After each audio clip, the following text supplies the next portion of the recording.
All right, are we live? We're live. Hey, welcome everybody.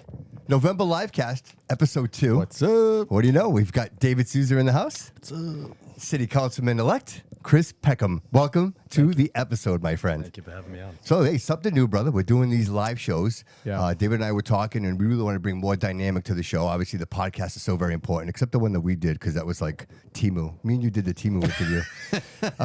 But outside of that, doing the one-on-one interviews, and I apologize for that too, man. We were like just starting off, right? The wheels on the bus go round and round.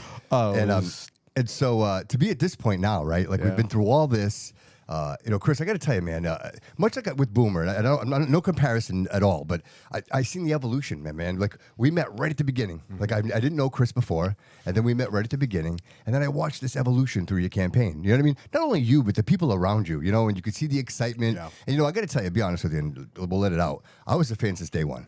Sitting down, just, how honest and truthful you are, and you're real. You know what I mean? And I appreciate that. I mean, I know David. We were talking, and wow, Chris is just a real guy, man. And it was easy to write your name when I voted the other day. Yeah, How about you? I agree. Yeah, I appreciate it. Congratulations, my man. Congratulations. man. And your beautiful wife is here with us tonight, Kat. Welcome to the show. And you have an anniversary, right? Yeah, today, 1 year. Wow.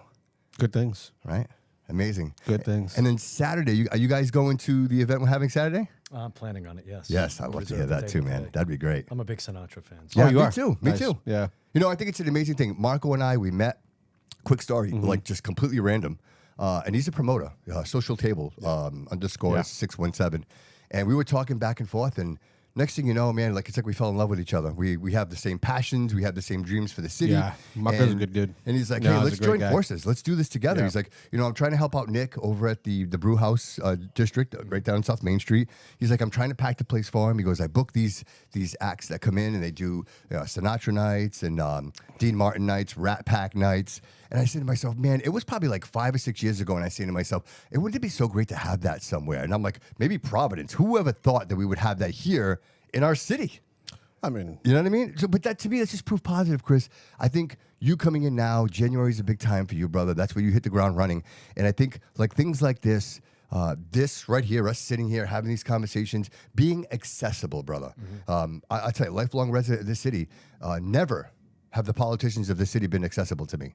I never knew anybody. It was always a name on a ballot. And I feel very fortunate and grateful to be going through this process now. And I feel like I know you. Yeah. I feel like you're my friend. I feel like the people in power have my best interest in mind. Yeah. Our values align. We have certain things in our life that we expect. And those expectations are the pursuit of happiness. Just give me a chance. And when I sit across from people like you, brother, I look you dead in the eye and I say, I see that in you, brother. I feel like I have a chance.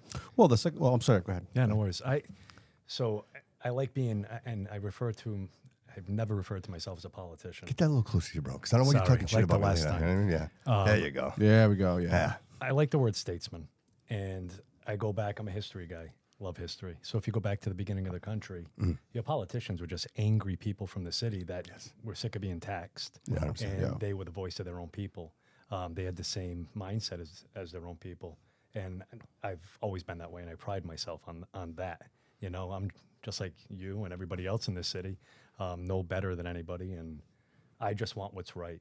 Yeah. And it's one thing to have David, you want to say something before I continue? No, go. Well, so in our conversations, right? So it's easy to sit and you watch these interviews, right? Yeah. And this is I'm not throwing any hate at anybody, but these interviews seem so informal, right?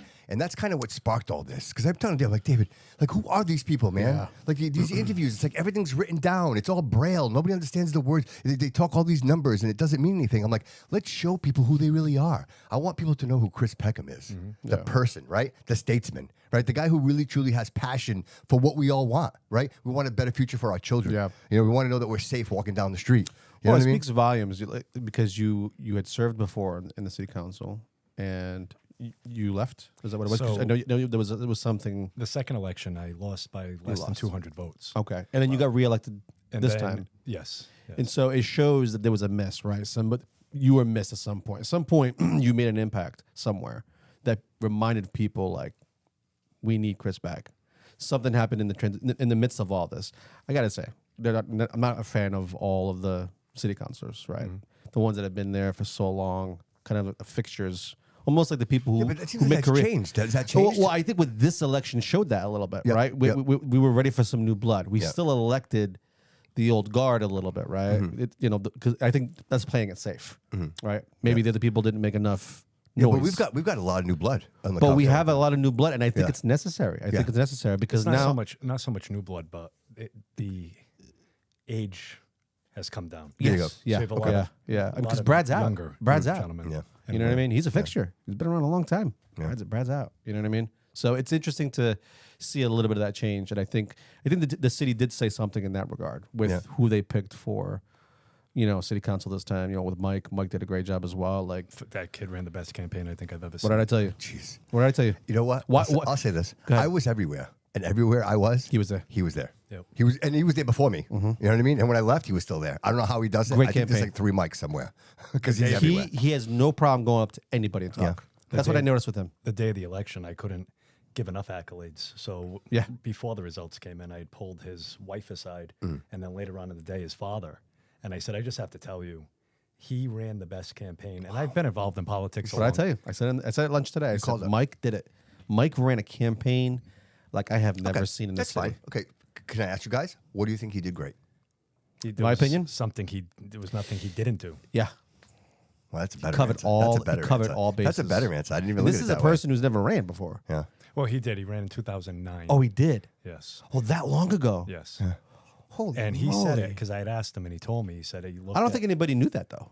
I knew just by talking to By him. talk, but none of us, like if you're the common folk, I would say, like the regular yeah, people, had no idea that he even ran because he never mentioned it. Never even said he even ran in the past or nothing. He prides himself on being an analyst, and so Yeah, he he said, is. He's a numbers guy. Yeah, he said he went back to the 2009 election, and then he critiqued himself to see what he could do better now that he didn't do the last time. Genius. So he he was the guy was everywhere. So that's a great segue. Chris, you, same situation, right? So you ran, would say it it's didn't similar. work out for you. You regroup and you say to yourself, okay, what worked, what didn't work? So can I ask you, would you be willing to share that with us? What you found worked for you this time that maybe, maybe there was something you missed last time, or maybe there was a group that maybe, again, look, circumstances. I'm going to say this out loud and I'm not afraid to say it. I think I think Boomer lost the Portuguese vote. I think if there was more focus on the Portuguese community, I think those 200 votes that cost him, I think that could have really swung the difference. And I will only say this. I am Portuguese, Azorian Portuguese. My mom and my dad, literally first generation, came here immigrants. And the Portuguese people are very, all about reputation, right? And they unlike us, we are brought up and we say, hey, do not judge a book by its cover. The Portuguese people do the opposite. They judge the book, and then if they read it, then they're like, oh, it's a good book, I'll keep it. So, in this realm where, I think Boomer is at again, Paul doesn't speak Portuguese either, but I think when you're embedded with the Portuguese community, when you have people like, for example, Carlos Caesar runs the Flint community, right? Yeah. And he's involved with that Portuguese community. So when someone like him has influence and says something, you're drawing, because people, listen, David, you told me to go to that guy to cut your hair? I believe you. I'm going to go cut my hair. So that's very, very important. When You don't want to go to my guy. yeah, right. So My guy, no hair. I'll tell you a quick story. I was fortunate enough that I was invited to go to the Voz de Imigrant and sit in and participate or be involved in the debate between Paul and Gabriel. Yeah. And in that time, we arrived, and it was supposed to be 2 hours. Paul, for some reason, couldn't make it. And so we were told, hey, listen, we're not going to do the Portuguese thing. We're going to do an interview with you for an hour. And then when Paul arrives, we'll continue the debate. So we were sitting there for an hour, and Boomer, they were back and forth, just having some basic conversation. And then Paul walked in, and immediately the energy in the room shifted. It changed. You could feel the tension, right? And I'm looking at Boomer, and I could kind of see the posture change, And then Paul comes in, and he's got all his books and his manuals, and he drops them on the table, and all this paper spills out everywhere. And you could see the tension rising and rising and rising. Yeah. And at You saw some it in real point, time. and at some point, the problem here is this: when you have a debate, the questions have to be clear. You can't have two people interpreting a question differently. When you do that, the answers are going to be different. Sure. So you have one person speaking it in one way, another person speaking the other, where someone's trying to explain something and the other person's going, ha, ha, ha. right? I'm not buying what you're saying. So if I don't understand the language, if English is my second language, and I'm hearing this on the radio, I don't hear the words. What am I hearing? Tone. And Yes. if anybody heard that debate, Boomer was high tone, Paul was low tone. Mm-hmm. So, long story somewhat short, the interview takes place, everything finishes. Paul gets up, doesn't say anything to anyone, literally jumps out of his chair and runs out the door. Like, literally didn't even have a chance to say goodbye to the guy. We leave, we pack up, we get in the car. I happen to look at my phone and I'm like, I'm going to follow. I like this guy. You know what I mean? I'm going to follow the show. And I follow it. And as I'm following it, the volume comes on. Yeah. And I hear this woman's voice, and she's screaming at the top of her lungs on the phone about how stupid Boomer is in Portuguese. And she's saying, excuse me, this, I'm just going to say it because she was saying that he's retarded, that he has an inability to have a conversation, and that he's too passionate, he's out of control. And I'm saying to myself, okay, that's fair to have an opinion, but where's the counter? Yeah. Right? There was nobody there to explain what the conversation was, what the tone of the conversation was, so it was very misleading. Sometimes it's best to do nothing. Right, like you say, certain things you don't get involved in. In that scenario, he should have said something. 100%. But the That thing host should have said something. I agree. Absolutely. But again, I don't want to blame the host, but I'm going to blame the host because I think it's, when I ask you guys to come in here and I say, hey, listen, Chris, can you be on my show? You would expect that I'm prepared. Right? I've spent the last 2 days preparing for this, right? Yeah. You and I had a conversation. I'm like, Chris is going to be on the show. Let me look at just some information so that I'm prepared. I want to be ready. Sure. Right? So to sit down, ask, and to have that much impact and not be prepared, and again, not throwing any hate, that was detrimental to the Boomer campaign. 100%. And it didn't help about Caesar as well. Yes. I think it swayed a little bit as well. Yeah, it's the Right? combination It's the of combination that. It's of a the two. combination of that because it leads up to it. But again, I'm only saying this because I think it matters. People can say whatever they want to say, but it's only fair to give the other person you're talking about an agree. opportunity to defend I agree. themselves, right? Or not even defend themselves, but correct the lies. Because I can say this, David, you're stupid. Yeah. Okay. What do I have to substantiate that comment? Nothing. Nothing. No, I'm your opinion. expressing how I feel. It's Yeah, an opinion, yeah, right? fine. But if I say you're stupid, you could say, Bobby, you're stupid, right? Yeah, So now we're even, right? But Yeah. if I don't have the ability to do that, Yeah. it becomes very misleading. So this is just me from the outside looking in. And to kind of just go along with what you're saying, I think it's very important you have to be micro, right? And I don't want to say you have to be focusing on groups, but this community, the Fall River community, Yeah. is made up of a lot of Portuguese people. And Okay? there's another element. There's also the Brazilian people as well who Yes. speak the same language, When- who will listen to the same. I'm glad you said that. Yeah, the same channels. I agree. And I say, let's say the language. Let's say the Portuguese language, because you have Cape Verdean, Brazilian. there's quite a bit. There's quite a bit. And that channel has a huge reach, a gigantic reach. Yeah. If people don't know this, he took over for Raul Benavides. Yeah. Raul Benavides was the voice of Portuguese community. yeah. I grew Big, up big. listening to Raul Benavides every single Yeah, day. yeah. That man now has that audience. So it is his responsibility. If you're going to get in the realm of doing this, you have to be fair to everybody. I will tell you that was a great forum. I enjoyed the forum there.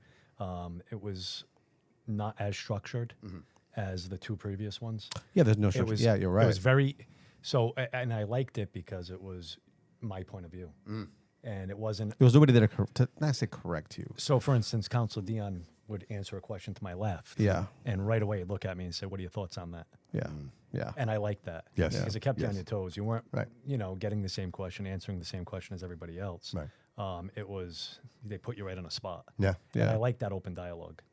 Well, It's necessary. I think it's necessary. Yes. I think it can expose a lot of Yes. errors or things about a person if they're not ready. If you're ready, regardless if you're a good person or a bad person, you're ready, right? So you can just be equally as prepared to go walk into a debate. Sure. If you have bad intentions, doesn't matter. Sure. You're prepared. But when you can catch somebody off guard Yep. like that and put them on the spot in the moment, if they have an answer, they have an answer. Yep. If they don't, what do? Yeah. They're gonna lie about Yeah. it. But- If they don't lie, they're gonna which they never say is they always lie, right? In a sense. Another thing they always say is, But they again, could- that's they- that well, perception. they could say is I don't have the answer. Yeah. And sometimes they So- do. Sometimes you get those people, and those are the honest. So let me ask you: would you believe that it's a construct?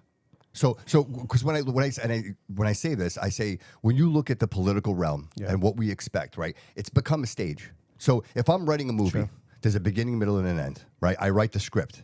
So is politics become that, where it's a script, where you're gonna have you already know what it's going to be, as opposed to Here's the counter. When I say to you, hey, what if we sit down and we just have a conversation? Chris, you tell me about your family, man. You tell me where you came from. You tell me the struggles in your life that made you the man that you are today, right? Is that not more valuable than me going, 100%. Chris, tell me about the 2% drop in the fiscal year of the transmedification of the electromagnetic spectrum. Tell me about that, right? Like, you see what I'm saying? Like, I'm not saying those things don't matter. I mean, those are details that are very, very important. Sure. But when, back to my whole example, I'm going full circle here, back to that debate on that Portuguese radio station, Yeah. right?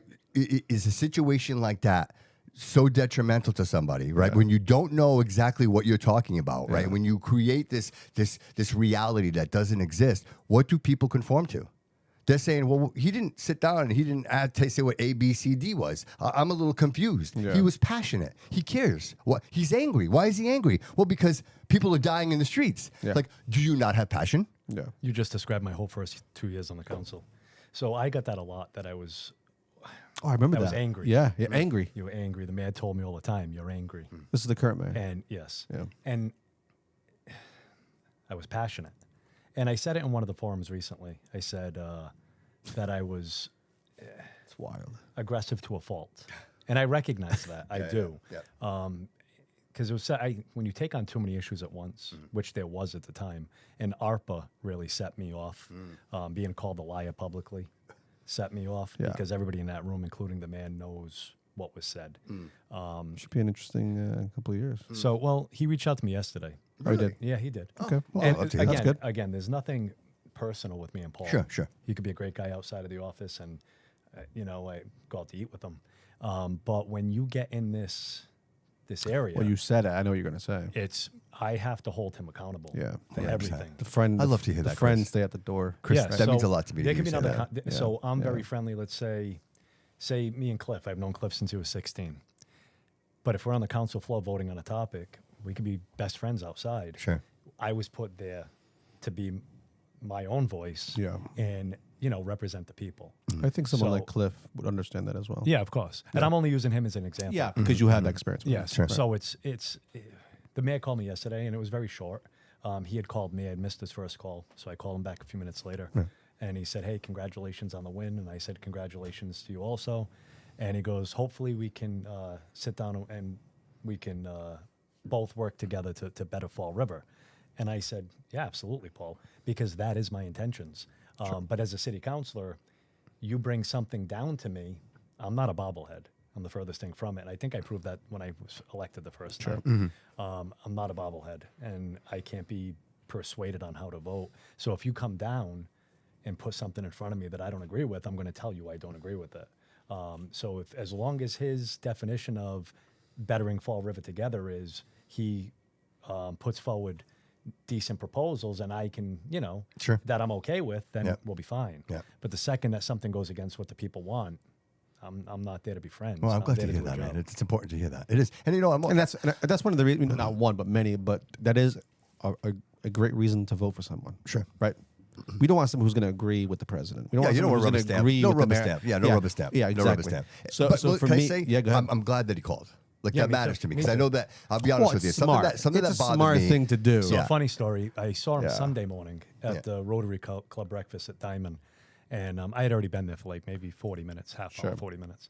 And he comes walking in, and the room was getting busy. It was full. So I stood up. I said, I'm going to let him have my table. So he's walking towards me, and I said, "Hey, good luck on Tuesday." And he kind of gave me like this shocked look. And I said, "No, I mean it." I said, "Good luck." He's like, "Oh, good luck to you too." And I said, "I saved you a table." I said, "Make sure to tell all your friends." So they vote for me on Tuesday. And he cracked a joke back. He's like, "No, I'm going to just put it on Facebook." And I said, "Go right ahead." I said, I like that. I like that. but something, again, it's not personal. Yeah, look, for the record, and I know I speak for everybody in this room. Sure. Paul's not a bad guy. Paul's I not a like bad Paul. guy. I like Paul. like I don't Paul. want anybody to think that I have I like the guy. It's agree. funny. I went to go vote, and I voted to Trinity, and I parked, and of course, you can't miss my truck. Trinity or Good Shepherd? Trinity, right on Plymouth Avenue. Oh, I thought you were Yeah, a Good Trinity. Shepherd. Yeah, 2B.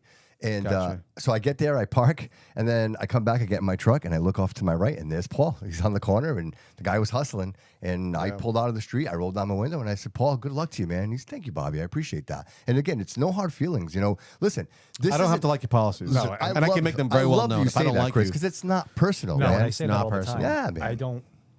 Obviously, there's a lot of decisions he's made that have Sure. been public about. Sure. And I don't like. Yeah. You'd don't be the make- nicest guy in the world. Don't make them. and- Sure. Don't make them. Right. I mean, I voted for Boomer. Like, it's not a secret. I Don't make voted the for Boomer mistakes. because I want to change. I'm not happy with what has happened up until this point. I think you've had an opportunity for 6 years. And clearly, and regardless, and I don't know that it's all, and I keep saying this, and I ask the question to everyone. I'm like, do you think it's one man? Do you think it's just one man? And the answer is no. Everybody says the same thing. No, it's not one man. It's not Paul. So, you know, to me, it's the establishment that's been created around him that I think needs to be dismantled. I think we need to restructure that. And I think people like you, Chris, like, look, I'm not an idiot, and I don't think anybody is. You are a very charismatic and driven individual. Thank you. Like, to me, I see this as the beginning for you, bro. This is just, you're just scraping the surface of what your future looks like, brother. Like, I see much, huge, bigger things for you.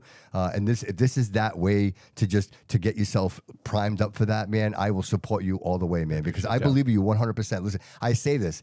I had the opportunity to interview every single one of you guys, you know, pretty much almost everybody. Everybody was invited, whoever showed up. And to have that ability to sit down and look at somebody in the eye and have a candid conversation with someone and really feel who they are, that you can't, when you write a name down on a ballot, this experience to me was profound. Sure. Like, because I knew the people. I've never sat at a booth or stood and wrote down names that I know these people. Yeah. I know their families. Yeah. I know where they came from. pretty interesting. I know the struggles that right? So for me, this was, again, it was an out-of-body experience. One, it was an eye opener. Yeah. Right. Getting to know people on that level. Yeah. And getting to like see through their eyes how they operate. Like, listen, I could never run for an office. That's just not me. Right. So I appreciate when I meet somebody. Well, you say that, but why wouldn't you? What would you say that's not you? It's not something I want. It's not a dream. It's not something I would ever want to do. So if you were approached and someone said to you, "Hey, listen, we think you'd be great for Absolutely this," not. you would say no. Absolutely not. I think he's full of shit. To be No, honest with you. what do you mean? There's no reason for me to run. I would never want to run. No. No kidding. No, I'd be like the Sean Kadeem, maybe. A little bit behind the scenes. Yeah. Sean, your new best friend. I saw the comments on Facebook. See that? I was a little jealous. I had to get in here. Love it. Man, just great people, dude. Absolutely great Sean's people. a great you know? guy. Yeah, oh, Yeah. they all are. Cliff, you know what I mean? Yeah. It's just, again, like I say, I feel like I know these people, and I hope that the audience, everybody who's watching, feels the same way that I do. And that's the dream here, like to make this connection, to be like, hey guys, these aren't just like names on a ballot. These are people that live in our community. These people genuinely care about us. You know what I mean? Yeah. You're here with your wife. You guys are on your anniversary. You're going to, like, you took the time to come here. Girlfriend, not wife. Not wife. Okay, yeah. girlfriend. That's all right. You're with Had your, me fooled. Yeah, you're with the girlfriend. You just never know where to go with that. my best friend. So there you go. You're with your best friend. You're here. You took the time to come up here and to speak with us and to speak with our constituents. Man, this is awesome, bro. And I'm real grateful for that. But that's the way it should be. So, like I said earlier, you go back to early America. It was the people on the street. Sure, It wasn't a suit that was around forever and was doing a political thing. It was just your average Joe that wanted to run because he wanted his community to be better because his family lived there. Yeah. And I think right now we have a very strong council now, as of January 5th. I look, and again, you have some younger individuals now that are passionate, and you have different areas of expertise. Sure. So you've got Councilor Kadeem, and I always give credit where credit is due. It's what he does for a living. Sure. And he's extremely smart. Yeah, you can definitely tell that. Yeah, everybody brings Very their own tool think it's bag with important. them. Yeah. Everybody's a little bit different. It's not all the same. I think we're the closest to the Justice League we've ever been, to be honest with you. You know what I Yeah. mean? Somebody Like, said it's- that. Somebody said that on Facebook. Yeah. I forget what they called it, but they had Yeah. 6 of us grouped together. I love that. I saw that. So So we're too. gonna have to come up with come up with some characters. Yeah. They called We're us gonna in- find them. Sean's got Batman taken though. Sean's got Bat. And Yeah, Cliff's got Robin. Cliff's got Robin. Yes. Yeah. That's cute. I come up with you, the Avenger. Yeah. One of the Avengers. I think they called us the Enforcers or The something. Enforcers. I think it was the Enforcers. The Yeah. Enforcers. Yeah. So real quick, just, I don't want to shift too much, but how about the school committee? Let's talk about that a little bit because there was some shift there as well. Sure. I will tell you this: we had the pleasure of having Kevin Aguiar, and you know what? I didn't know Kevin, and I'm so glad I know Kevin. I met Kevin when I was 13. Yeah, he's been around. He's been around a long He was my time. baseball coach. Oh, he No kidding. was. He's been I'm around not a surprised. long I'm time. not I was surprised. at his first political event at the China Royal when he ran for school committee, and I believe he lost that one, his first one ever. I've known Kevin for a couple of decades now. Was it the state rep thing, or No, he ran for school committee first. and on then the school committee. then he ran for state rep? How Yeah. long was he state rep for? I think he went a term, right? A few. Couple of terms. Yeah, a right? couple terms, Yeah. two terms. Yeah. yeah. Because Not sure when how Will many. when Will was the mayor, he was a rep. Why at the time. hell? Why the hell would Cougar run again and say and win, and then shortly after say, "This is my last 2 years"? Well, he's probably got some Actually, things that he. can I call you on that? I don't think I would ever. I asked him. If I'm thinking I have 2 years left, Yeah, but I'm not going to run. I asked him at that question. point. If you listen to the episode where I Yeah. interviewed him, I asked him that question, and he said no. He actually said no. I would consider more than 2 years. I don't know where that came. He might have mentioned that at some point, but when I asked him that question, he said he was more than happy to consider more than 2 years. But now he's saying this is his final 2 years. It could also Which be too. also what he said these past 2 years ago. He said the same thing. Mm. These campaigns are like the Thunderdome. And Can't get out. He's been through a few. Yeah. So it could be that. It could be that too. It could be that too. Hey, It's probably the only reason keeping him alive I tell you what, I didn't see and him. going and moving is like this, staying in the arena. I haven't seen him. It happens to a lot of people. Yeah. They get out of the game and it changes you. Dude, cool, You calm, become- collective. He didn't get frazzled once. No, I no didn't see that frazzle. guy get No frazzled frazzle. once. The only time I saw him flinch was the He was a debate. school teacher for was all the those debate at years. the Liberal Club. That's the only time I actually saw him like kind of flinch. And that Channel 10 interview with debate was terrible too. Yeah. That was. Well, I mean, Gene Valicente wants everybody to just.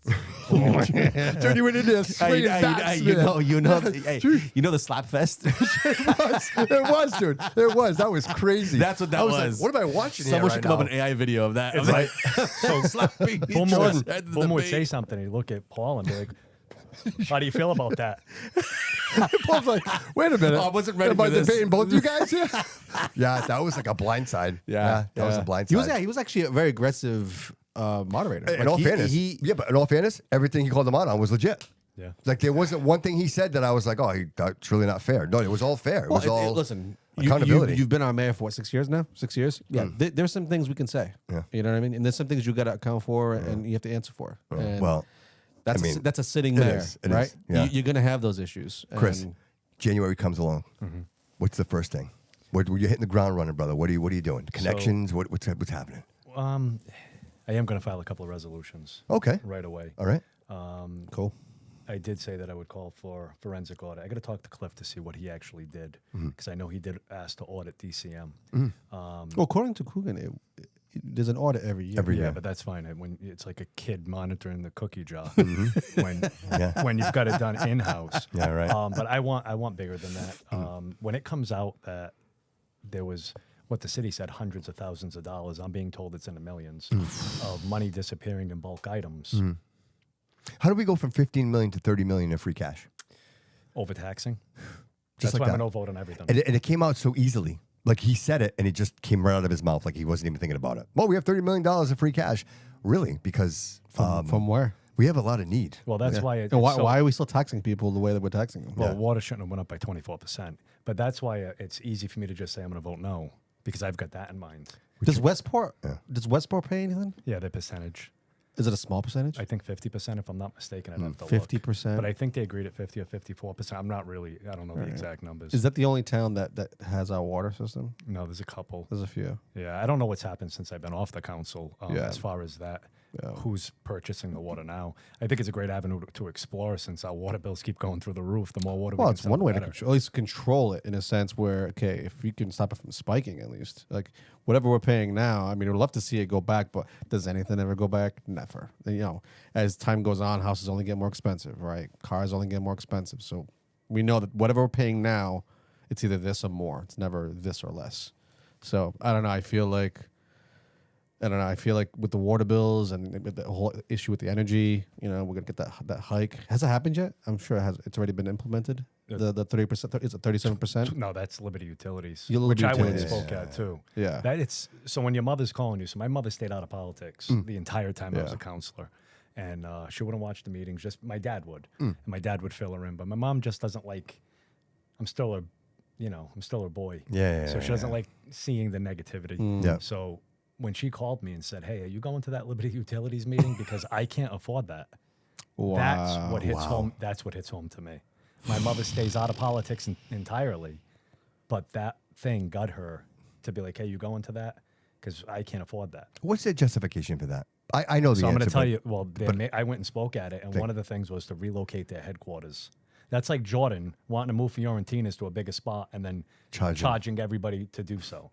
It's insanity to me. Wow. And how is this regulated? How do we control this? So they have a board that is going to make the final decision on a 37% increase, and they were there. So this falls on this board. This board will either They'll approve make it, the ultimate decision. and if they say no, we don't approve it. What happens to the utilities for what is it? Well, they're licensing, Liberty- right? They would lose their What would, licensing. what would happen there? I'm not really sure, but Do they just stop providing? I know that. Yeah, well, they just want. They're going to have to keep their headquarters where it is. I don't right. feel bad for them. No, No, by any no, means right, whatsoever. right, right. People are. You shouldn't front us with the bill because you're choosing to make a maneuver that's gonna. Yeah. I get it's gonna cost you money, but like when you do an upgrade and a remodel, you don't pass that over to your customer. That's something you absorb, and then that's they just the cost of doing business to make yourself relevant in today's world. You see an old building and you see a new building. Which one you want to stay in, right? You want to stay in the newer building. Yeah. So there's a cost to that. It shouldn't reflect the pricing of, let's say, a cost of a burger or whatever, or utilities shouldn't go up. Yeah, Shouldn't no, go up. they also, if I'm not mistaken, it was a project that they've been doing since 2012 or 15, and they want to make up for it now. But the problem is you want to make up for it now when it's in a lump sum. Right. Like Right. it's insanity. It's Yeah, and the worst insane. part is, again, and I say this because of the experience. I worked for Comcast, and it's the only show in town. Like, people are like, Comcast, so expensive. I don't want to pay no more, right? Every Portuguese person. but who are you gonna And then go? I'm like, well, I actually mean, filed a resolution with Comcast Really? back in 2020. Yeah. Yeah, because I agree. The monopolization of these companies, Yes. they're able to do whatever they want. And you look at it now, myself, I stream. Yeah, pretty Fubo. much, exactly. Because exactly. I'm not paying that bill. Right, 100%, me too, And me I too. filed a resolution to bring in another service to compete with Comcast because whenever there's a competition, Yeah. one's trying to, pick up more customers by dropping their costs. Yes. That's And wild. It just, I don't know what it is. I kept being told it was an infrastructure issue. We couldn't bring in another company. But so what? Comcast is here forever. That's bullshit. That's Yeah. bull- It's that's bullshit. forever. That's bullshit. We can't. You have upgrade any Verizon type in of the area too, don't infrastructure. they? But the funny thing is they just recently announced they want to put these Wi-Fi boxes in the parks. Yes, WiMAX. If we're able to do that, why can't Verizon come in and offer us Yes. cable services Yes. or something? 100%. Because it's the licensing. It's who's in, who's not in. But I think, again, here you are. And these are the things I think that will be addressed. I think, the citizens pay a lot of they pay all of the brunt. And quite frankly, I don't think people mind when you can justify. Right? If you tell me, Bobby, listen, you're going to pay a little bit more, but we're going to save the children. I'm like, okay, well, can I pay a little extra? Yeah. Look, I don't mind. I'll pay that. But when you can't justify it to do a 37% hike on a product that's like saying, hey, listen, baby formula is $10 today. We're going to charge $1,000 tomorrow. Oh, well, where am I going to get my baby formula? How am I going to feed my baby? Yep. Right? And this is that same type of situation where you back people into a corner, and then we're having ridiculous conversations where people like Jordan, hats off to Jordan. I keep saying it. I'm going to get a T-shirt. Do what Jordan's doing. Because the guy shows up. He's all out of breath. He's with his kid. Like, he always shows up. He left his kid's sweatshirt behind. I think I still have it in the car. Jesus, Jordan, come get your sweatshirt. And, he's so passionate. And people are like, Yes. oh, you're a loudmouth, you're a blowhard. But you know what, though, maybe listen, you know why he's a blowhard? Because there aren't enough people to make the noise. Look, if you have 10 people making the noise, he doesn't have to scream as loud. So when you're all by yourself, dude, and you're You're right. screaming into the void, you got to be loud. Jordan's another one I go back decades with since we were kids. Yeah. Very passionate person. Yep. And if you listen to him, he makes sense. Yes, He yes. does. Yes. Now, if you had a lot of people that made sense, the city wouldn't be in the predicament it is today. Right. You know what? I totally agree with you. Yeah. Well, but we do have common sense people. Like you are here, Chris. You're the next up. And so there are people out there that are receptive to change. There are people receptive that want great things, and they see that in you. So we know that people see some of that, but where do they get scared? And, I hate to term the coin because I'm going to trademark this. The bottom feeders. That's what I think we're competing with is the bottom feeders. So what you do is you create an economic system of contractors and of realty and of this whole economic engine that is contingent upon who is in office, right? Who is cutting the check. And so these people who I've had the pleasure of having conversations with, and these are good people. Like I'm not because they're surviving. And what they say to me is, Bobby, I don't want change. For example, I won't say what the industry is, but let's say there's an industry in this city that if it didn't operate, then we would be up to our eyeballs in trash, right? Yeah. So the person who makes that decision on that contract is in office. And if someone new comes in, the people that are picking up your trash, they might not have that contract. So I have to survive. So what am I going to do? I'm going to go with the certainty. What I know tomorrow is that's a guaranteed signature. Am I upset with that person? I could say a little bit of this, bro. Sometimes we have to sacrifice. Sometimes you have to give a little bit for the greater good of everyone. But again, everybody's circumstances their own, right? If people have children, people have people that depend on them, and they're going to make decisions that's best for their financial well-being. And so you can't hate these people. But again, how do you convince the bottom feeders that, hey, listen, you might take a hit, but it's for the greater good for the rest of us? How do you convince these people? Like, what is it? Like, because I don't have an argument. Like, I'm asking because I don't have an answer. You know what I mean? I would say whatever it is an emotional response. Great example was, I'm sorry, your mother. It's an emotional response. Yeah. She's saying, I can't afford this. And that's a feeling. That's a worrisome. Like, how am I supposed to pay this? I can't pay it. And I think until people are put in that position, like you said, people, you just kind of expect That's it. a great example. Like, for your mom to get to the point where you say she never comes to you with anything political, and she's like, hey, I feel this. I feel it now. And I please think a lot of people in the city, Yep. they think they're not feeling it because it's something that probably happens all the time. We're almost immune to the taxes going up every year, or there's fees this and this. We almost anticipate it in a sense. Oh, it's gonna go up next year. We all know this, right? Everything goes up every year.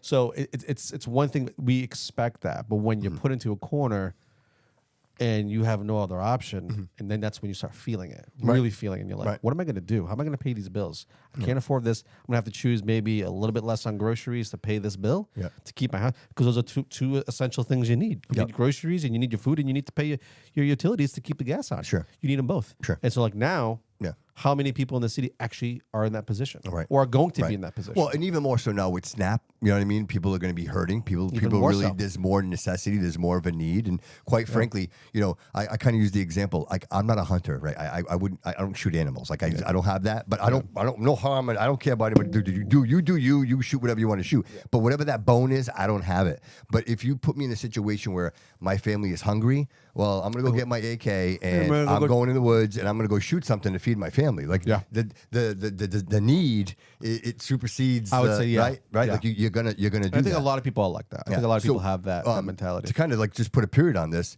I didn't realize this existed until I had people walking up to me. Like, I went to a lot of like the sign holdings. Like, I tried to be involved just to kind of see what's going on and talk to people. And someone like drove up to me, someone I know, who I respect dearly, said to me, Bobby, can you let him know that I support him, but I can't go over there and hold a sign because I don't want to lose my job. Dude, that's exactly what he said to me. It's like, I'm like, dude, are you for real? He's like, it's like not putting a sticker, like a Trump sticker in your car, worried that it's going to be vandalized. I got that a lot during the campaign. Yeah. really? So reaching out for sign locations or donations. Dude, how crazy is that? And it's like, well, you know, Nobody should feel that I'm way. in a rough spot business-wise, or my job.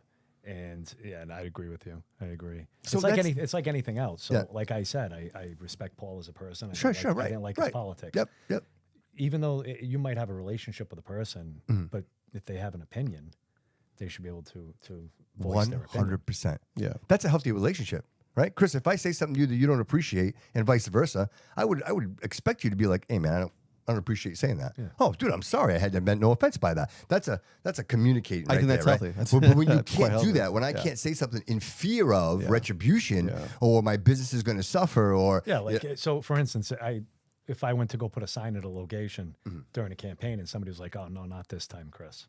Wow. But just say that happens. Yeah. If they come to the city council for a curb cut or something, a permit, I'm not going to say no just because we refuse to put a sign on his But lawn. some might. Yeah, I'm not like that. Some might. There's quite a bit. There it is. Yeah, some might. Some might. Yeah. I think 100%. 100%. Well, because everybody's so defensive. I think everybody... Well, they should be, right? Like, it's almost like, don't turn your back. 100%. And I just feel like that's a natural emotional response, is to be like, I won't forget that. And then you retaliate with that example. You know what I'm saying? Yeah. It's wild. But I think a lot of people, and not a lot of people, but I say there's a few in city council, I think, that are like that. Yeah. I won't mention any names, but well, cheers. We can only imagine who. So let's talk about turnout. Like, this is something that I really want to discuss because for me, the one push that I really wasn't pushing per se a person, I was really pushing the vote because to me it was very I'll use the word disturbing to realize that we live in a population of 100,000 people, and you've got about 7,000 people showing up to vote to a primary, and then maybe what 14,000 to this election. I mean, that to me, oh yeah, you mean prelim, yeah, and then yeah, and then, yes, prelim, exactly. and The then prelim was primary. half of what we got for this election, and and Why do we think that's more important than the prelim? By the way, well, so I'm getting to a point here. Do you think, Chris, that obviously the media plays a big part in politics? Yep. So when we talk about, and I will say it, when we talk about stations like WSAR, who have been historically very important to elections, like as far back as we can remember, right? They've always been involved. They've always offered a platform to all the candidates to show up.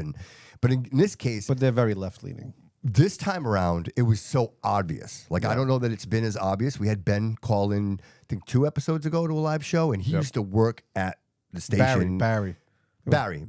It was Barry, yes. And see my name. And he mentioned that Carol was the station director at the time, and that it was very clear that there was a very left leaning agenda, and that they weren't allowing it. But this time, actually hearing it, I never listened to WSAR. I was purposely listening to hear these conversations, and Jordan would be like, "I'm calling the station." I'm like, "I got to hear this," and they were literally hanging up on him. And I know, Well, again, Jordan played a part in Not that, to, I think, this right? is the Jordan show, everybody. This is not the Jordan show. But what I want to say is that regardless of anything, there has to be a level of acceptance to even, you may not like the message, right? But as long as he's not using profanities and he's using the platform properly. I get the Hurricane show because that's a sports show. We don't talk politics. I get it. I would hang up on you too. But the other shows where Their back and forth is hilarious. I mean, it is hilarious. But again, Hilarious. To I hear- think to hear the other again, guy on the other line, his never voice. offering Boomer an opportunity to Yeah. go on the station and speak to me is a problem. Well, that's censorship, right? Or you're preventing someone from speaking. Listen, your listeners, you might have. You said censorship, but that I disagree because censorship is there's necessary censorship. I agree in necessary censorship. This is something different. This is total censorship. This is this you're not even allowing somebody to even have a voice in anything. Yes. And you know how many people listen to that show that are not left? Voters. And they're not left. There's actually a lot of people who are in the middle. Yeah.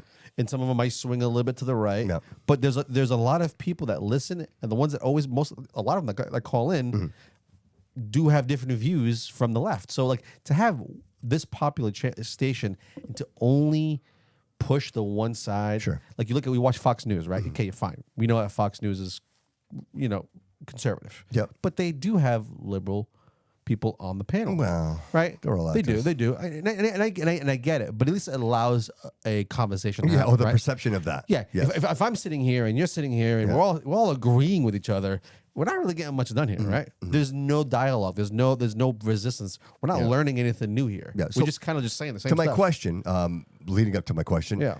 Chris, do you think that this had an impact on the election? Do you think that the actual media coverage, do you think it had a profound lack impact of, or lack thereof? Do you think? No. No. No. I think that the low voter turnout we have, being from here, you look around the city, nobody's from here anymore. And they're not. That's a great point. Yeah, that's a great point. They're not connected. It's the people that are voting that they've owned their homes for decades here. Yeah. They still have a connection to the city. Yes, and that's See, that makes they're out perfect there sense. voting because they love living here, and they're still fighting to try to stay. Wow. And So are we saying it's 14,000 people? That's it? if I don't know, I wouldn't. No, I'm wanna just guess. like, Well, yes. compare. I'm using We that- have the I'm using that numbers, right? loosely. We I'm can using that compare the loosely. numbers after to Sure. whatever happened this one during this primary, and then we can go back 2 years and see All right. what So is. here's the question: is it bad enough? Clearly not. The thing is, too, you got to think like a lot of these multi-family units, these three tenement houses, they're not owned by anybody in the city any longer. So, for instance, the house behind me is a 3 tenement on Bay Street, Good point. and the yard needed to be cut, and it was really overgrown. So I tried to find the landlord's number, and it was some woman in Boston. And I get that all the time. Like, can you? They'd call me. Can you find out who lives or who owns this property here? And it's all absentee landlords. There's a lot of absentee landlords, and especially now with the market rate housing prices, Yep. you have a lot of people scooping these places up from Boston, that area. Yeah. They're not coming. They don't live here, so they can't vote. And a lot of their tenants aren't from here either. Wow. So that passion, like I have, like you have, like he has, Yeah. it's Yeah, not right. in them to Yeah, want to yeah, get yeah, out right, on that right. day or leave work on their lunch break to go vote. I think the people that are voting are the people that really care. And those are the people, I'm here for the entire city. Sure, But sure. I understand why. Like, I love this city, right? Right, right. So I want to make it as best as I can so I can stay and I can afford, and my daughter can stay here and she can afford to live here. That's why I did this again. Like I said, I didn't have to. I just retired. I just had a surgery in February. I got a lot going on. Sure. But I've said this before. I found myself watching the TV at the city council meetings and yelling at it. And then one day I said, this isn't doing me any good. I love that. Action, man. Action, right? Action. But I believe that's how a lot of these taxpayers are feeling. Yep. Because I'm just like them, right? I'm a taxpayer. I own a property. And I don't want my water bill to go up by 24%. Sure. I don't want the trash to go up by $3 million this last budget, and then 6 months later they're coming down for another 300,000. Like, that's our money. Right. And I say it all the time. Like, people forget because the taxes get taken out in their check, and it's like they forget about it. Sure. That's your money. You got to pretend that's going into a saving. Like, you got to pretend that city account is your savings account because that money is being taken out for a reason. It's being taken out to do your streets, do the infrastructure, maintain our water. You know what I'm saying? And right. they just keep coming back and back and back to take more and more and more. And like the homeowners in the city, enough is enough. Right. Yeah. And I think those are the voters that you're getting. Are the ones that have been here for decades, want to stay. They don't want to be priced out. But ultimately, it is what it is. Right. We're watching gentrification at its finest here. Right. Oh, 100%. Right. Yeah. 100%. And I said it in a debate. I said, unless, I think it was with Mr. Baptiste, I said, we're so focused on this 79 lands, which is fantastic, right? If they do it the right way, it's going to bring in revenue. We're forgetting so much in the city. But the thing is the neglect is like the entire city still remains. Right, And you right. can't build a wall around 79 to keep the people in there from seeing what's going on inside True. the city. True. So we have to concentrate on the city as a whole. Right. Like, I like the 79 project, but that's not my only focus. Sure. And Well, downtown is shit. I said that recently It's as well. shit. It's for lease signs everywhere. You have empty buildings. Now, why not knock down some of those buildings? Some of those buildings are so bad in shape. Yeah. They're in distress. Knock them down and build parking. Like try to sell these properties and maybe, I don't know, try to encourage more people to turn some of these old locations that no one's going to be using. Right? We didn't the city just acquire that building on the corner of the corner. That building is shit. Tear it down. So Tear it down. Put some parking there. in the Flint Neighborhood Forum, Right. I actually, it was the FRC Media Forum. I said that I was going to personally reach out to Shauna O'Connell myself, the mayor of Taunton. Yeah. Because if you go to the Taunton Green, it looks just like the city of Fall River. It's the same style buildings, yes. but there's people everywhere. Everywhere. You got, what is it? Ton, we've got that square, and it's just perfect. It's packed constantly. But, Yes. and like I said, it's vibrant. Like, you got people everywhere. Yeah. Why It wasn't can't- always like that, by the way. No. Right? Why This can't is a we new do thing. that? So somebody must have paid attention, because yesterday morning I got a message from somebody that said, hey, we're going to connect you with the people in Taunton. Perfect. So they're going to call me tomorrow to set up Oh, a that's meeting, awesome. to sit down and find out what they're... And as the city council, obviously, I'm not involved in the direct economic development plans, but it is great to have some Yes, insight, some as insight, to of course, 100%. Well, if, What it's some- gonna if take something to is get being it done. discussed in the chamber, then at least now you're aware of it. Yeah. You know there's been movement somewhere. And nothing stops us from scheduling a meeting with Paul or Mr. Fiola is the economic development guy here.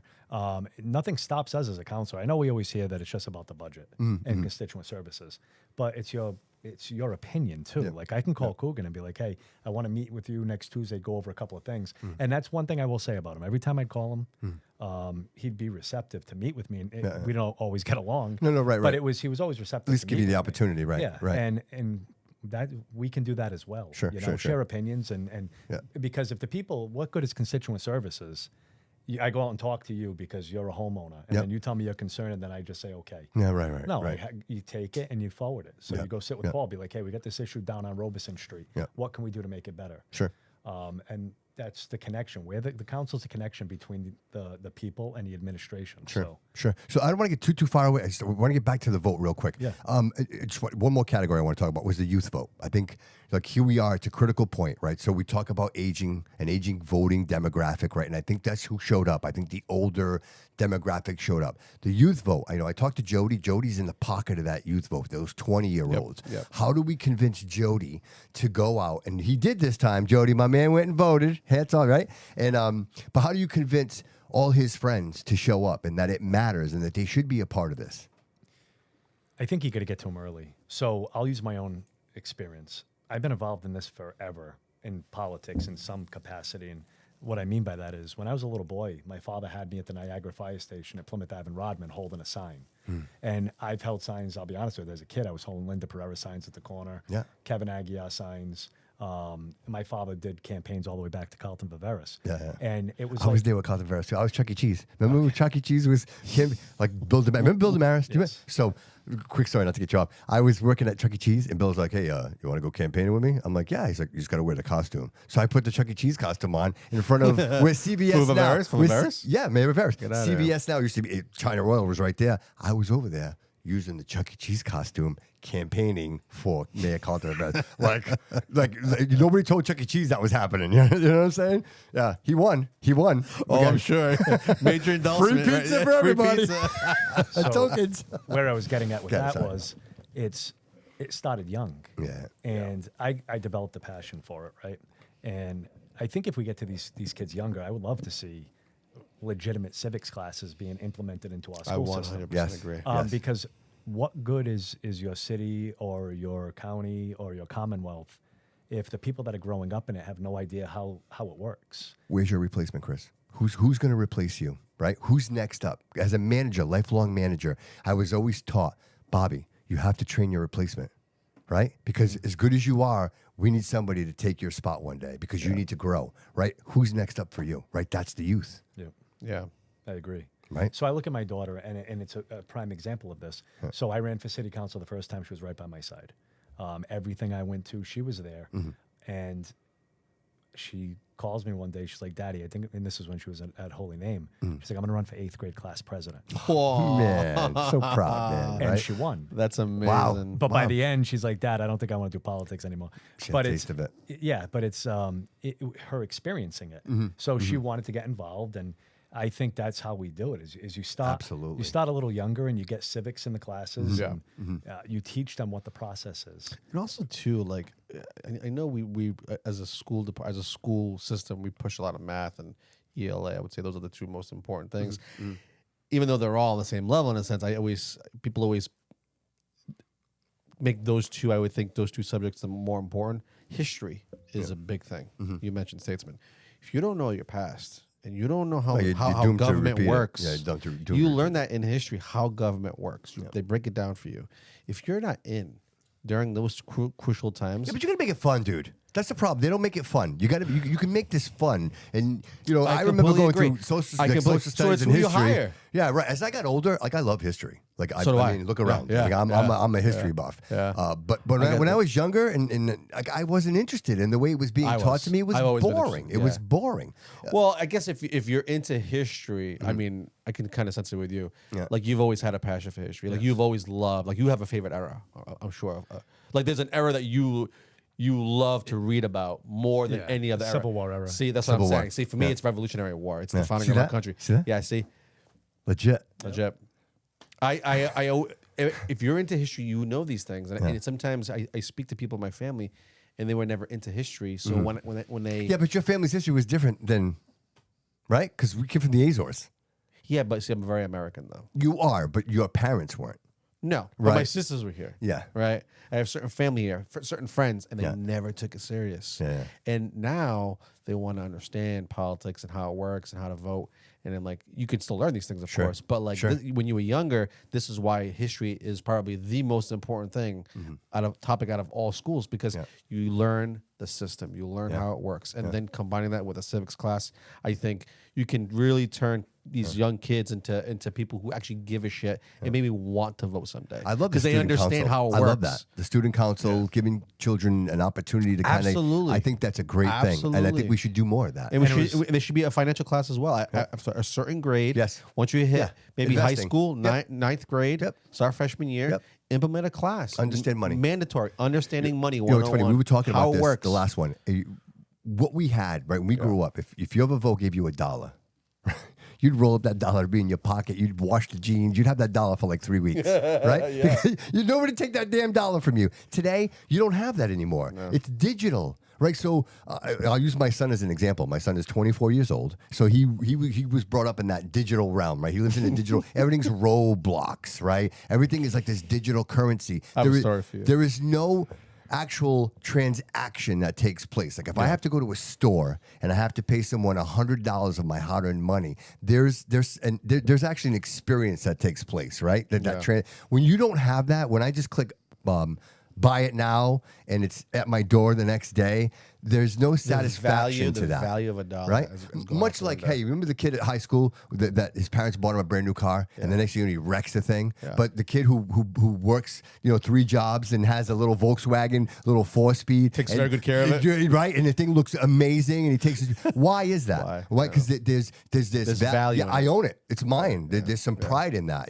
I think when you take that away, when you don't understand the value of what money is, like it's so important because it's a measure.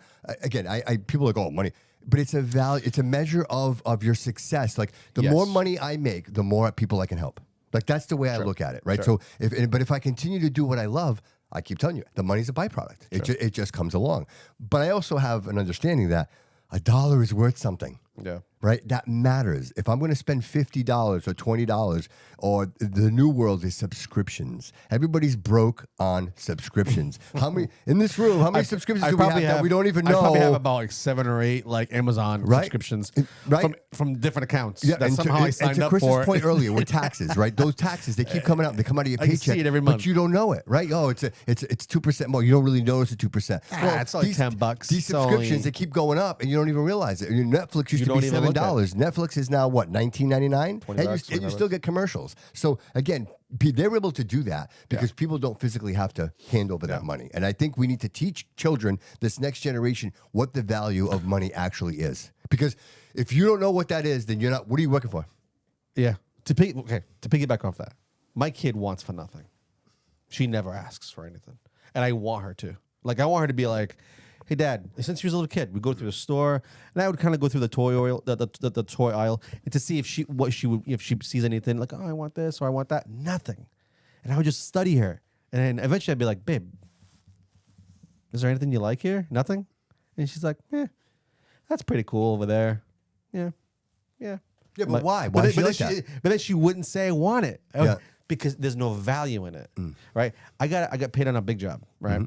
And this customer paid me in cash. Okay. So I had it with me. The wad, the Portuguese wad. It was a massive wad, huge wad. Right? The man wad. It was one of the good jobs, right? Yeah. And it was a big envelope. And so again, I wanted to test her to see what would be her reaction. She's 11. I remember being a kid and seeing that wad in my dad's pocket and be like, I want that. Yeah. Like I wanted it. I wanted that money because I know I can buy games, I could buy baseball cards. I was a big collector, so I needed money to buy these things. Sure.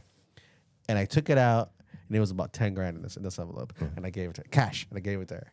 And she looked at it, she's like, wow, that's cool. Yeah.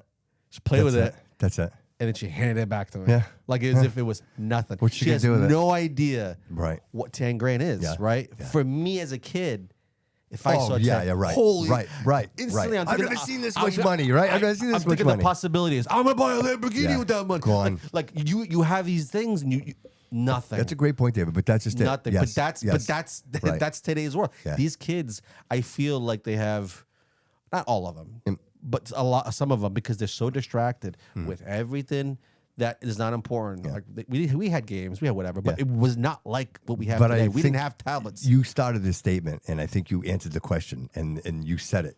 Your daughter wants for nothing, David. She wants for nothing. So does that mean? Am I giving her too much? Ready? You ready? What am I doing? When do you look for food? When you're hungry. When do you look for gloves? When you're cold. If you're never hungry and you're never cold, bro, you don't look for those things. Just that simple. So I should kick her out? I'm not saying that. Is that what you're saying? I'm just saying, bro. I should kick her out? Listen, everybody in this room has struggled. Yeah, and that struggle has brought us to this. But on the flip side, she's a wonderful kid. Yes, that's we're not questioning that. She's a wonderful kid, and I think she doesn't ask to not be the inconvenience that she thinks it may be if she were to say. Yeah, but she also doesn't need to be, because you're providing. Which is what you're supposed to do. I'm not. Don't get me wrong. I'm not. No, I'm no, not no, saying no, that. no, I understand Right. that. My point is But that the thing is, I don't buy her anything. I don't buy her extra stuff. I don't show her any of those things. Right. If I spoiled her like crazy, yeah. then I can see her maybe not wanting anything because she has everything. Nothing. Yeah. Like she's content where With she what? is. So she has like wooden clogs. Is that what it is? And was she, how many dresses? One, just one dress? No, she's got is she like her- Cinderella. a normal. But Dude. the reason why she's got clothes is because we buy her clothes. That's what I'm saying. She has everything doesn't she ask needs. for clothes, I guess. She has everything. You're answering your own question, bro. You know what I mean? Yeah, but when I was a Dude, kid, you're an amazing father. But wait, Like when I was a kid, I had those things too. Yeah. Right. Yeah. Maybe my mom was making them my clothes or something. Right. Yeah. There's a difference, MC bro. Hammer pants. Hey, MC Hammer pants. we were eating the homemade Big Macs. We weren't getting Homemade Big Mac. That's better than me. I remember some guy pulling up in a car and he opened a trunk and my father was buying clothes out of the trunk. I don't know where wow. the clothes came from. Yeah, right. But I was a kid and we didn't have much, so my father would You did what you got to do. He had to do what he had to do. Yes. You know? And you remember that. Like there Dude, was struggle, guy's name man. was But I Mike. remember going to Was it- like was this- it? His name was Mike. I remember his name. But he'd come by, he'd clothes, and my father would buy the clothes out of the trunk of his car. good Mike doing a good service, Right. Stealing them and giving it back to the poor. Call him Robin Hood. Robin Hood. Whatever he was doing. Yeah, right. But Father of his finest, showing up. But it's funny because on the flip side, everybody, my daughter, most people know her from the first campaign and just Facebook. Yeah. My best friend, but she'll say, I love to hear that, bro. I love hearing that. Dad, man. I need this sweatshirt. And I'll look at it like it's a nice sweatshirt. So I'll text her mother because I've learned to do that now. Does she need this? I just bought her a sweatshirt yesterday. She doesn't need that Oh, sweatshirt. there you go. Smart. You got it. So I'll check with her mother first to Yeah. make sure she needs it. Yeah. Playing both sides. As she gets a little old, she's gonna be 16 next week. This is your daughter. Yes. Yeah. And as she's gotten older, she's obviously shied away from that a little bit. Sure. But a couple of years ago, she's a kid. She Yeah, right. wants all the cool stuff and the things all the other kids Trend. have. It's all trend and fad. It's all I'm trend and fad. starting to see a little bit like that with my daughter. With Dude, like, what are the those trends. dolls? I'm like, baby, What are you the want dolls? cold? It's getting cold out. La Boo Boo. No, my daughter doesn't. Explain this to me. Have you seen? Well, no, your daughter wouldn't because you weren't going to spend $10,000 on a little fluffy doll No, that people never. stick to their pocketbooks. Never. Yeah. No, How no. much? Like 10 grand, right, Yeah. Joe? It depends on which one you get. Honestly, there's some that are rare. There's some that's like not really rare. Ram my ass. Like the bigger ones are like probably like close to like $50 to $80. Don't quote me on that. Jeez. What? It's a little fuzzy. What does it do? It looks like a little doll. You see the little sloth behind David right there? Like in the tree. See it in the tree? It looks he's tied to the tree. You can't get him out. It's my homie. So you remember those? That's what it looks like. Those trolls our parents used to collect or something. Yeah, the trolls with the hair, He says, with the pink he hair. says It's like our that. parents, me. I had a couple of those. I didn't collect trolls, but that's about my childhood. He says our parents. That's funny. That's great. But things like that, bro, that are just so outrageous, and people spend such ridiculous amounts of money. We forget. He's We young. forget Jody's young. He's young. He's a He's young- young. It's great to have he's him. a yeah. young lad. Yeah. Huh. But you know what? I'll say this, Chris. I have a daughter. My daughter's 29, and my granddaughter is 8. She's going to be 9. And I tell you, to raise a daughter, I mean, listen, this is no hate to anybody. I have a son as well, but there's something special, bro. There's a connection with my daughter. It kind of warms my heart to hear you say best friend. She's number one in my world, man. Like, no matter what I went through in my life, Your daughter. my daughter. And, She's the best. Listen, you say this, right? You raise children, right? You never know. We never know how they're going to turn out. Like, you do the best you can. You try to instill, because I always say this, we raise copies. People will deny that because they're embarrassed, right? Because the kid might not turn out the way they wanted. But the truth is, listen, like this is honest. We make copies. That's what they are.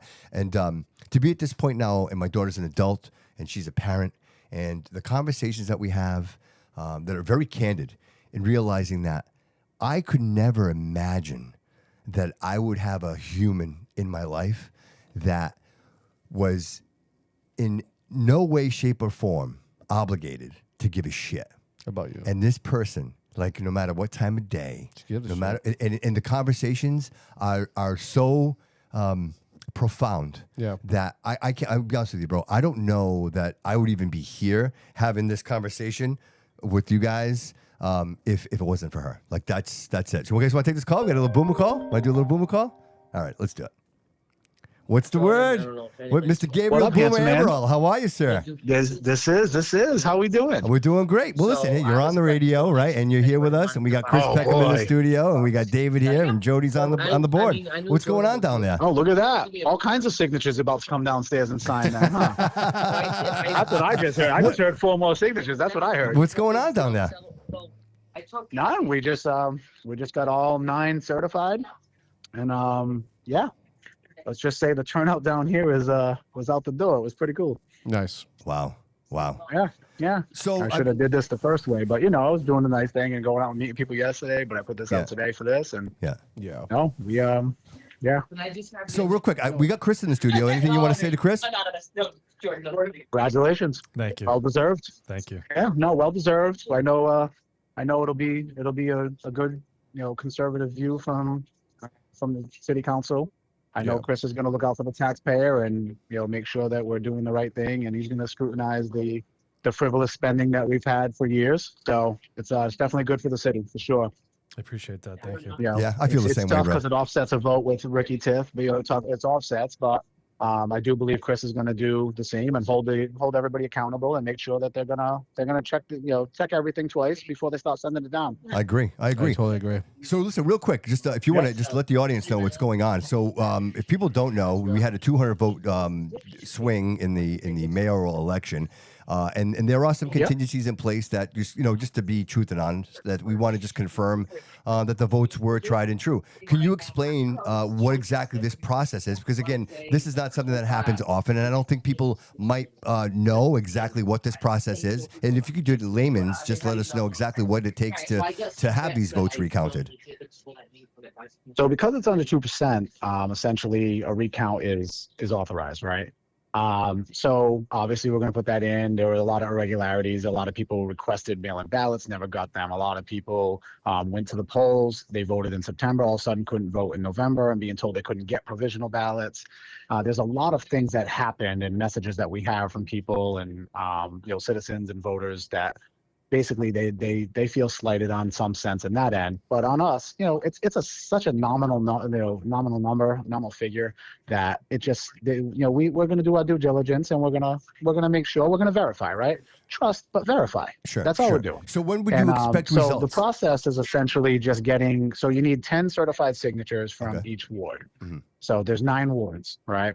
So of the 9 wards, of the 27 precincts, I think we won 21 of them, right? So, when you're a mayor of the city and you lost, 2/3 of the city, if not more, there's a problem. So that's a great observation, by the way. So it's something like that you want to look at, right? Because you're looking at certain sections, like, well, those numbers haven't come out like that in a long time. Like, that's weird, right?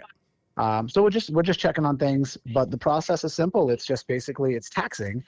We got to get all 9 wards, 10 certified. I'm doing 15 on each to make sure that there's no issues. They can't play games. Not that I don't trust the elections office, but I don't trust the administration. So again, I've been very vocal about that. It is what it is. We've seen way too much go on and over the years, and we've had enough. And I'm not putting that in anybody's hands. So we're just here, crossing our T's, dotting our I's. Yep. Everything's notarized. Okay. We're just waiting on a few more extra signatures now just to make sure. Okay. And that's it. So you'll submit this tomorrow?